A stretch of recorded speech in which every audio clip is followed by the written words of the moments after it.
Hello, everyone. This is Tyler Steinkamp, and I'm the agronomist for Eastern Iowa. Cover everything east of I-35 in Iowa, and today I wanted to focus on talking a little bit about response to fungicide.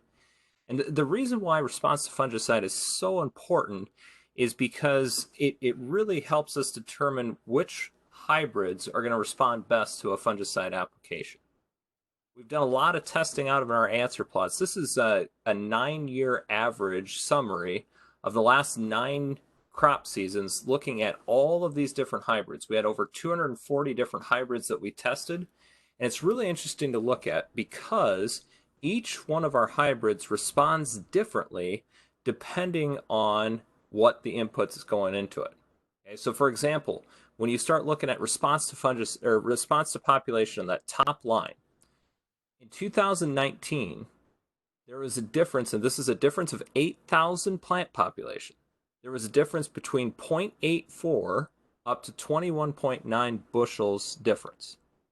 So some hybrids only for that extra 8,000 seed only gave us a little under a bushel yield response for that.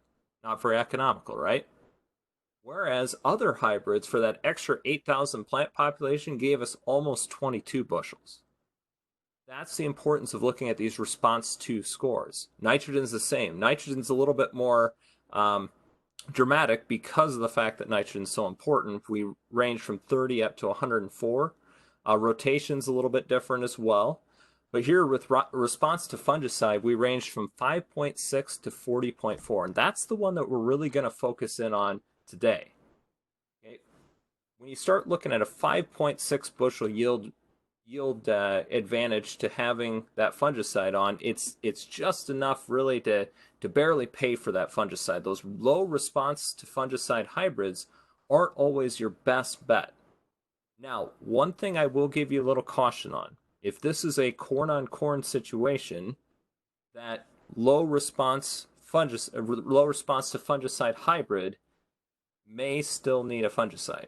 Another great example is if we have a certain disease that's coming in and it's just devastating an area. For example, in eastern Iowa last year, we had quite a bit of tar spot that came in late. Now, realistically, it came in so late it didn't do a lot of yield damage, but if that were to move in earlier, this response to fungicide may not apply.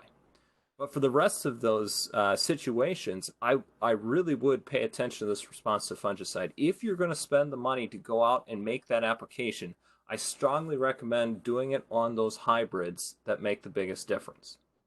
And you can see that here. We range from 5.6 bushel response up to 40.4. And so pay attention to that response to fungicide score for that particular hybrid. And now there can be a really dramatic difference in having a fungicide out in the field or not. For example, here is a picture from our 2018 fungicide trial in Mason City. Okay, so here's the untreated check here. No fungicide was applied. You can see we're starting to lose some of that stock integrity. It's really starting to die very, very quickly. Okay, next plot over.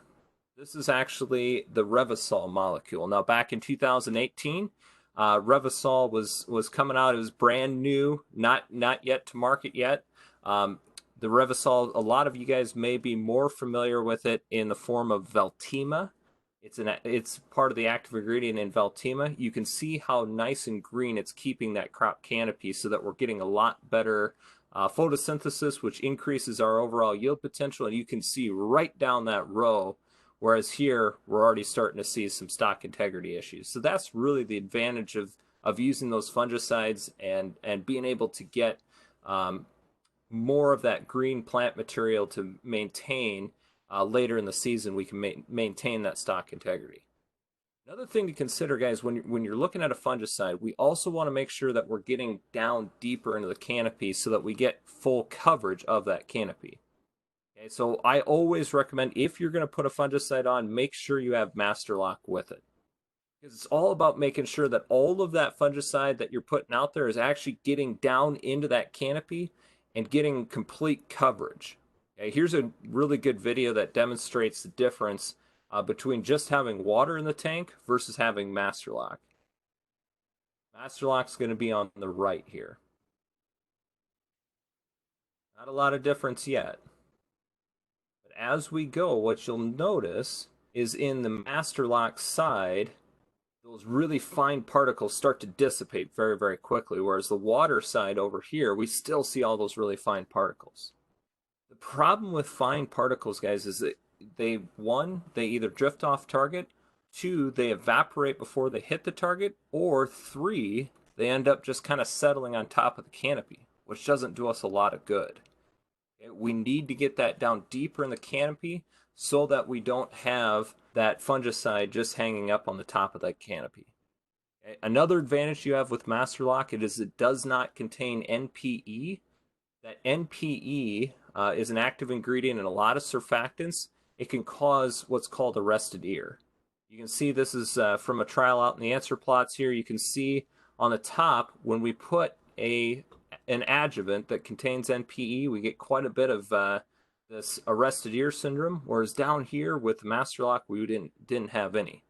But guys, what this all comes down to when you're talking about difference in coverage, you always got to draw that back to yield, right? And some of our studies out in the answer plot, we were able to show that by adding Master Lock into the tank, you were able to get a 5.7 bushel yield increase over just having that fungicide alone. And that's the power of making sure that we're getting all of that fungicide down deeper in the canopy where it needs to be and getting more coverage on that overall canopy. If you have any additional questions, make sure to contact your local WinField United rep and make sure you follow up with them.